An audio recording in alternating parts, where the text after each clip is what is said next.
Another aspect we covered in our workshop at Maastricht University is the creation of a membrane structure, for which we'll be using a few tricks in Houdini, and this version should also work without any plugins. So let's get started by, again in our OBJ context, dropping down a geometry node and then diving in here. And that's where we'll be creating our membrane. And for our membrane to work, we will need two things: a pair of lipids that we will then copy on a bunch of points. And those points sit on a slowly undulating grid, which will give a bit of movement to those lipid pairs. It doesn't matter what we start off creating. In our case, let's start with a lipid, which I'll create out of a sphere, which I will set up to be a polygon and maybe increase its frequency a bit to say 8. Next, I need those two protrusions down here. I'm sorry, I'm not a biologist, don't know what they're called, but I will model them using a line. And let's just click the template flag here on the sphere so that when I highlight or set the view flag on my line, the sphere is visible in the background. And now on my line, I will just move that down, maybe 1.3 units, and then to the side, minus 0.3 units. And then to give this line a bit of thickness, I'll use the wireframe node, which I'll attach to it. Also, I can see that when I set the view flag on the line and enable point display, I can see that this line now consists only of 2 points, start and end point. However, I want to distort this line a bit to make it look more organic, so I need more points in between, so let's go for 24 in between points. And in between my line and my wire, let's add what's called a mountain node. Goes in here, let's set the view flag on it, not much to see here. For this to be effective, I want to uncheck noise along vector, and now I can see this is heavily distorted. And in order to distort this a bit more subtle, let's dial back the amplitude by clicking on the XYZ option here, and in here dialing back the Y amplitude to 0, so we only have an offset in the X and Z direction, and then also adjusting the overall amplitude here, like so. If I don't like this particular pattern in which it is distorted, I can still dial in either the element size for the general scale of the noise, which I'll leave to 1, or the offset just to have this wiggle around until we're in a configuration that I like.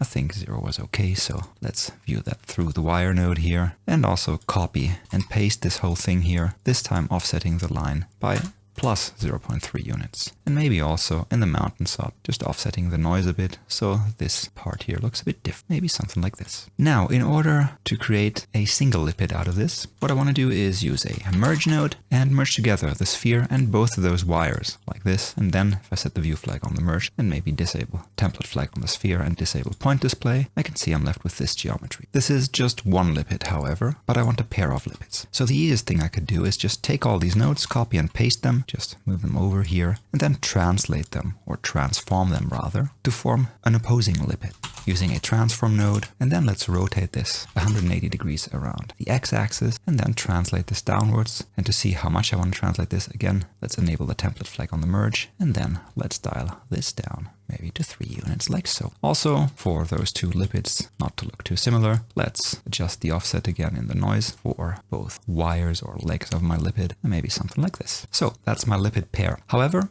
this pair still looks very, very geometric in a way that these legs here intersect with the sphere. So let's merge both individual lipids to form a pair using another merge node like this. And let's smooth out the structures a bit and make them look more organic by first converting the geometry into a volumetric representation, namely a VDB, by using the VDB from polygons here, which will go in after the merge like this. And also let's disable the template flag here. And in our VDB from polygons, I can see this is now at a really coarse resolution. For a bit higher resolution, I want to decrease the voxel size to maybe 0.02. I could add a VDB smooth SDF in here if I wanted to smooth this out further. However, in my case, I will straight up convert this back into polygons using a convert VDB node. Goes in after the VDB from polygons. Let's set the view flag on it and set the options to convert this to polygons. Now by default, you can see this is a rather high resolution. We have around 32,000 individual points. And to decrease this point count here, what I can do in the adaptivity on the convert VDB node, let's adjust this adaptivity to maybe 0.01. And now I've got only 15,000 points. And the higher I crank up the adaptivity, the lower my point count will be, but also the coarser the resolution of my mesh will be.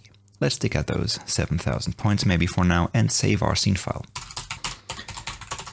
The only thing I kind of dislike is this leg here, so I will adjust that a tiny bit. I think it's that one here, maybe like so. Okay, next, just for good measure, below here I will add another transform node. In this case, I will move that up 1.5 units, so it is centered around my world position 0, 0, 0. That's my pair of lipids, which I want to copy on a moving undulating plane. Let's create that plane by first dropping down a grid node. Let's set the view flag on this, and by default you can see this is very coarsely resolved, only 10 by 10 rows and columns. So let's increase those so that we can work with a bit of a higher resolution geometry, that when we start animating this, we get a bit more detail in here. And for orienting my lipids, I want to use a point normal. A point normal is a vector that's orthogonal to each of those points here, forming the surface. I can create this using a normal node, which I will set to create a point normal, which I can then display using this option here. And I can see, in my case, all those normals point along y direction. All right, let's start the animation by, again, using a mountain node to distort this plane here. And in here, I can increase or decrease the scale of this noise by increasing or decreasing the element size. And then if I drag this down and dial down animation, I want to animate this noise and maybe have a pulse duration. That means an animation length of 3 seconds.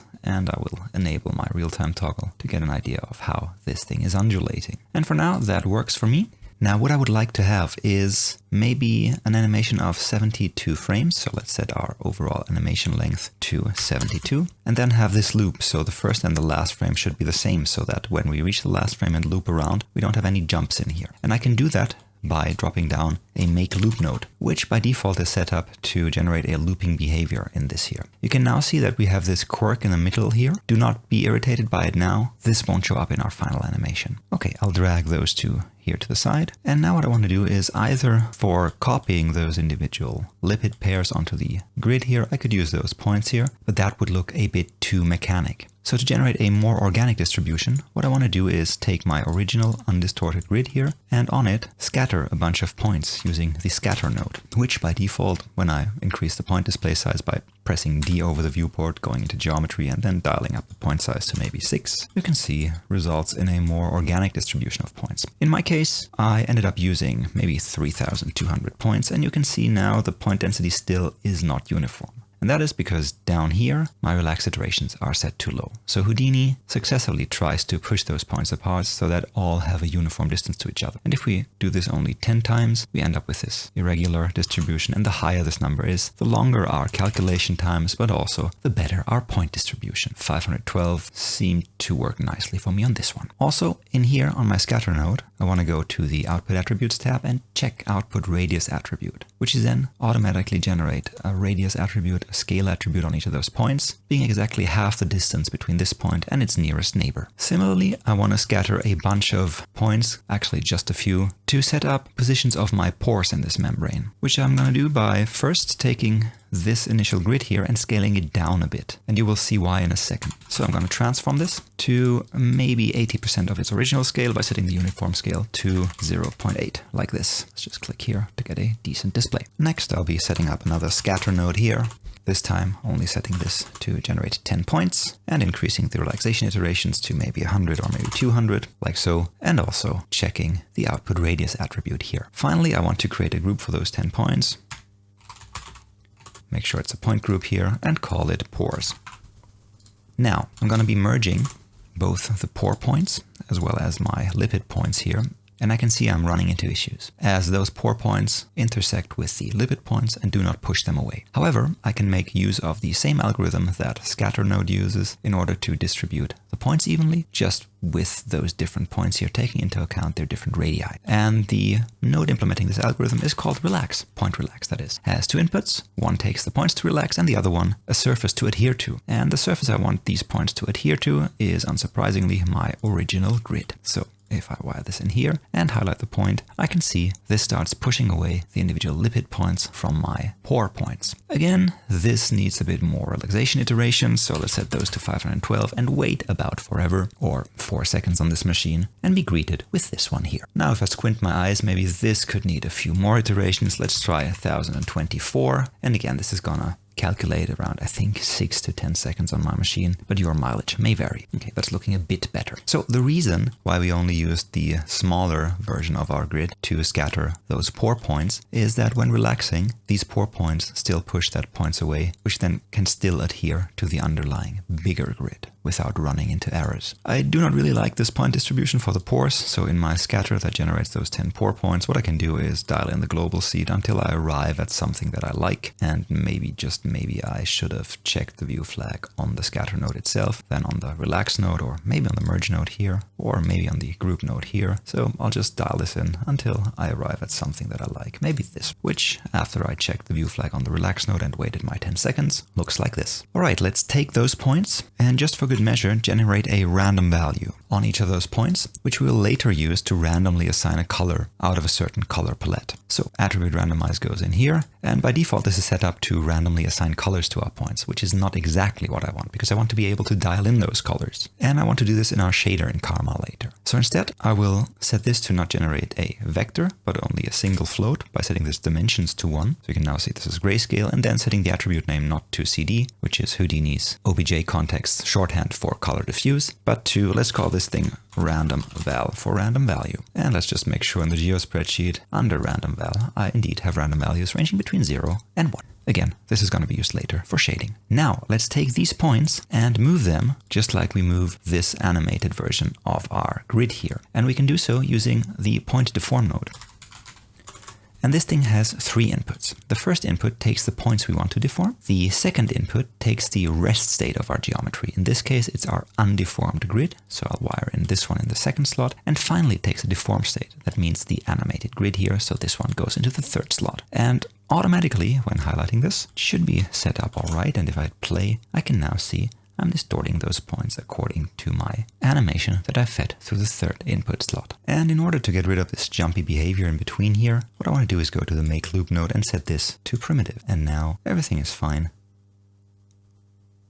And my surface undulates, and those points on the surface undulate. Now, already, I'm set up to copy those lipids onto my points here. To do that, I'm going to use a copy to points, which in the first slot takes in the object I want to copy. In here, make sure to check pack an instance. As mentioned in our workshop, this is a more efficient version, a more memory efficient version of copying geometry on the individual points, and thus is responsive for keeping your viewport and Houdini in general still performant. And then in the second slot, we will input those points that we just animated and then set the view flag on our copy to points. And we can see we have a bunch of really, really tiny lipids, which are oriented in the wrong way, and a bunch of really, really large lipids. Now, firstly, let's get rid of those large lipids by only copying those lipids onto our target points that are not in the porous group. So I'll first select the porous group and then specify an exclamation mark before the porous. That tells Houdini not to use the porous group, but everything else. So now I'm only copying those lipids onto those points. And now I can see that my lipids are oriented in the wrong way. And this stems from the fact that in our points here, we only use the normal attribute to orient those copies. And those copies will be oriented along the normal in their z direction. So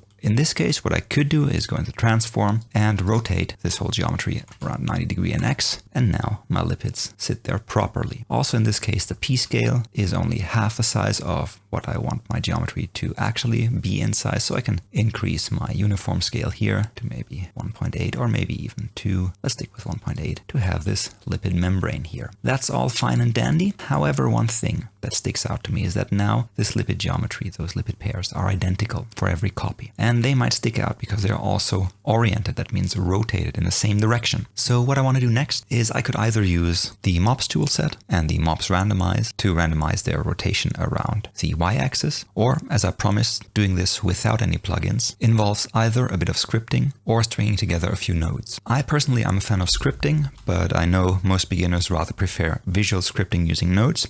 So in this case, I'm going to use a point VOP, which is Houdini's visual scripting for points here. And in here, when I dive in here, I can string together a bit of logic using a bunch of nodes. In this case, what I want to do is I want to take my normal, that is the vector that's pointing up and perpendicular to the surface, a random value, and maybe an amplitude slider to set up a random rotation for each of those individual copies. I can do that by, remember, we are working now on these points here, by storing an attribute called orient on each of those points. And this orient attribute is a vector with 4 elements, storing a quaternion. And this quaternion stores the orientation of my geometry. Don't worry about that yet. What I will do here is first I'll drop down a bind export and set this up to export a quaternion. That's a vector 4 storing 4 floats, and call this thing orient.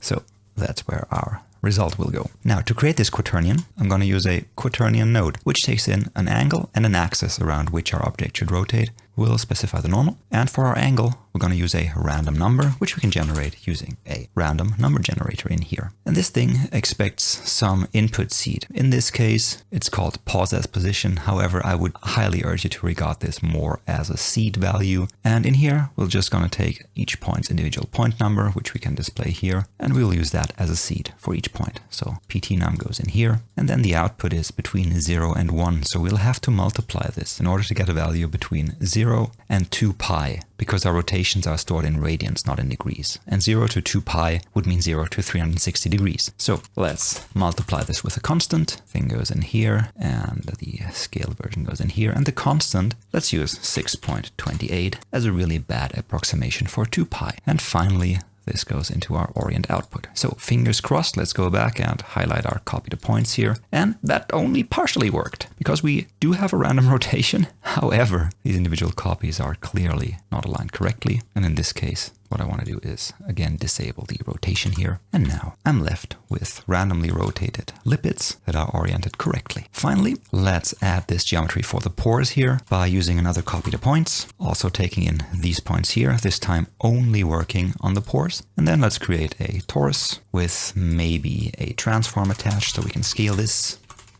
And let's use that as our pores geometry here. And maybe merge this so we can adjust the pores. So we'll merge this with our lipids like this, and then let's set the view flag on this. All right, for our torus in here, what I like to do is increase the outer radius, decrease the vertical radius to 0.1. And maybe just increase our rows to 32 and our columns to 64. And then our transform, let's decrease the uniform scale a bit and also scale this along Y. 4 units maybe, whatever works for you. Maybe 3.5 is a bit more realistic, or maybe 3. Also, when looking at this, it looks like my lipids are not set up correctly. So let's dive back into our transform where we transform these final 2 lipids here, highlight this. Yeah, and I can see this is not centered correctly. So let's either move this up like maybe this, or even better, let's use a match size after this scaling transform to translate our geometry to the center point. And now no matter what we input here as a Y offset in the transform, the match size always makes sure this sits at the center. So back to our merged geometry, and now I can see everything fits together a bit better. All right, let's add a final null, which we're going to call out_membrane. Like this, save this, and let's talk a bit about rendering this. So for that, I'm gonna switch over to my stage context. And as mentioned previously, the first thing I'm gonna do is SOP import my geometry I just created by pointing this import path to the out membrane. And what I might wanna do is go back to my OBJ level and in here, set separate outputs for both the membrane, which is only the lipids, copy and paste this over here, and call this one out_pores. So now if I go back to my stage here, I can take this sub import, copy and paste it, and in here set this second sub import to load up my pores like this. So pores out on this one, lipids on this one. So next, for later, I'll attach a material library to each one of those to make sure I have provisions for shading and assigning materials. Then I'll merge both geometries together so that they form a single scene like this. And then I'll be adding an environment light as well as a camera. Finally, as previously, we're gonna need a comma render settings, it's those here. And finally, a USD render up to trigger rendering. And that is my scene structure so far. So let's switch to our camera we just created, which of course sits at the origin of our world position. So let's make sure it's locked to the viewport by checking if this lock icon has been clicked and by making sure as the outlines in the viewport are now red. And then let's zoom out a bit and position our camera to something that we like. Now let's add a dome light by selecting the dome light node here, scrolling down under base properties, and in the texture node, selecting any HDRI we like, which in my case again will be the Artist Studio. And in my case, I've got versions of this which Houdini tries to interpret as a sequence, which I don't want, so I'll uncheck show sequence as one entry, and then I'll select the Artist Workshop 4K and hit accept. So now I've got this loaded up. Let's switch over to Karma here to see how that looks in rendering. Looking all right-ish. One thing I want to check briefly are those weirdly positioned lipids that kind of fall out of place here. So let's go back to our OBJ level and check if I messed up something with the normals or if it's just like that and I'll have to take it as what it is. And in this case, I will just have to live with it, Or in my mountain node here, make sure that I have my noise a bit smoother, which I can do under the fractal tab here, and dial back on the octaves to maybe 3 or 2 or maybe even 1. See how that looks with 1 undulation here, looking all right. Let's see how the deformed points look in that. That is also working. And finally, let me check my membrane looks like. Well, let's just say we did our best. And maybe in this case, we just want to resort to going into our point FOB, and in here in the constant, maybe just dialing that back. So we're only slightly rotating this. So let's scale it to maybe 2, just to introduce a bit of randomness in here. All right, back to our shading, back to the stage. So in here, this all looks pretty gray. So let's assign a bunch of materials here. First, for our lipids, let's build our material in here in the material library. And the correct node in here is the Karma Material X subnet. And that makes sure that KarmaXPU can render and evaluate anything we build in here. Let's call this material lipids. Dive in here and delete those 3 nodes. We don't need them. And instead we're going to use a standard material, standard surface, whose output goes into the general surface output. To see if this assigns correctly, I will set the base color to something really garish, and then go back to our stage and on the material library check assign to geometry. Make sure I select the material I want to assign. In this case, it's height on the stage, material library 1, and it's called lipids. And then let's assign this to all components, meaning it assigns it to everything that's coming in through here. And that worked. All right, as for the color, let's maybe use that random number we generated. Remember this attribute we called random val, and which ranged between 0 and 1, and it's stored on each of those copies. Let's look that up using the USD primbar reader, which we will set to look up the attribute with the name. Let's just have a look at the spreadsheet, random val. Okay, let's type in random val here. And this is a float, so that's correct with the signature. And just to check, let's wire that into the base color. And yes, I'm getting a mixture between black and white. Similarly, as in a previous tutorial, let's use a color ramp, which goes in between here to adjust the color palette to our liking. And in this case, I don't know, let's stick with our plasma, or maybe let's dial in the black to orange to something a bit more candy-like, which is a color palette that admittedly I quite like. And this, in my opinion, needs a bit of violet. And I could fiddle around with this forever, so you make up your mind what you like in your color palette, and let's just stick with that for now, maybe like this. Let's shade our pores as well. So in the material library 2 here, let's again use a Karma Material X subnet here, and after dropping it down, let's call it pores.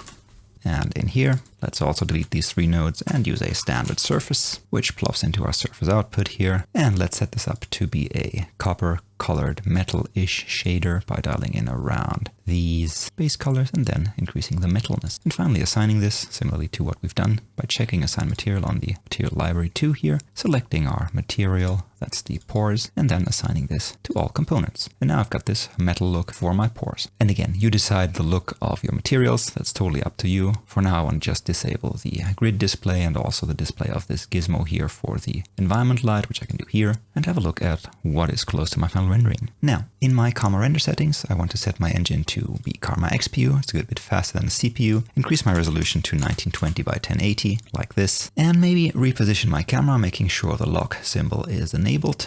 And I've got this red outline so I can move the camera around with my viewport. So let's position it maybe like this, getting a good bit of backlight in here. And if I like the position but not the lighting, what I can always do is go into the dome light here and under transform, just rotate my dome light around the y-axis to rotate the light. Maybe something like this. In my case, I think this needs a bit of more brightness. So in the dome light and the base properties here, let's dial up the intensity to maybe 3, maybe a bit too bright. Let's go with 2. And then also to bring a bit light in here in between, let's make sure that our diffuse bounces in the Karma render settings under the rendering and limits tab are set to 4, just like this. Next, maybe as the final tweak in here, I want to set up a bit of depth of field, and for that I want to unlink my camera from the viewport, make sure I selected my camera icon here, and then zoom out and navigate so I can see both the camera and the geometry here. And this up here, this gizmo here, is the focal point of the camera, so I can drag that out to where I want my camera to focus on in the scene. Also, this is set up here in the sampling tab, so now the focal distance here, focus distance, it changes when I'm dragging this gizmo around. So let's look back through our camera 1, maybe lock it to the viewport as well, and let's increase our f-stop. And a smaller f-stop means a smaller area that's in focus, resulting in more bokeh, that means more areas that are blurred in our image. And you totally decide how blurry or how sharp you want your image. To disable depth of field, let's put in 0 here. And keep in mind that when you're importing protein structures, your protein structures are really, really big in Houdini units, 200, 400, 500 units. So in order to get a decent depth of field, you might need to input a rather low number here, such as 0.001. So experiment with those values. In my case, I think a number of 0.2 is really nice. So let's finally tweak those settings here and go with maybe 32 samples, which in my case, I've got 2 GPUs rendering and 1 CPU, renders in about 5 seconds. It's got a bit of noise here, so let's try and get away by using a denoiser. Under the image output and filters, I can enable the Intel OIDN denoiser, which will re-render my image and after that run the denoiser. And now I can see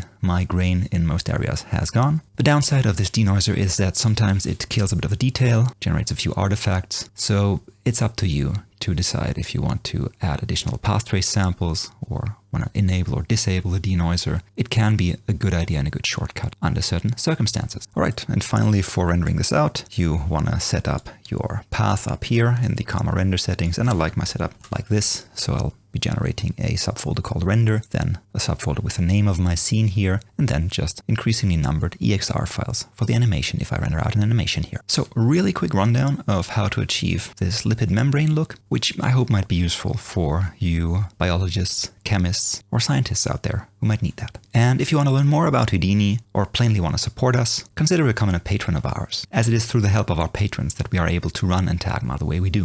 And to everyone already supporting us, thanks so much. With a very special thank you going out to Important Looking Pirates, Jellyfish Pictures, The Mill, Method Studios, Pixonic, Random42, Rodeo Effects, Side Effects, Lusion, Styleframe, and Rafik Anadol Studios. Thanks so much. And as always, until next time, it is cheers and goodbye.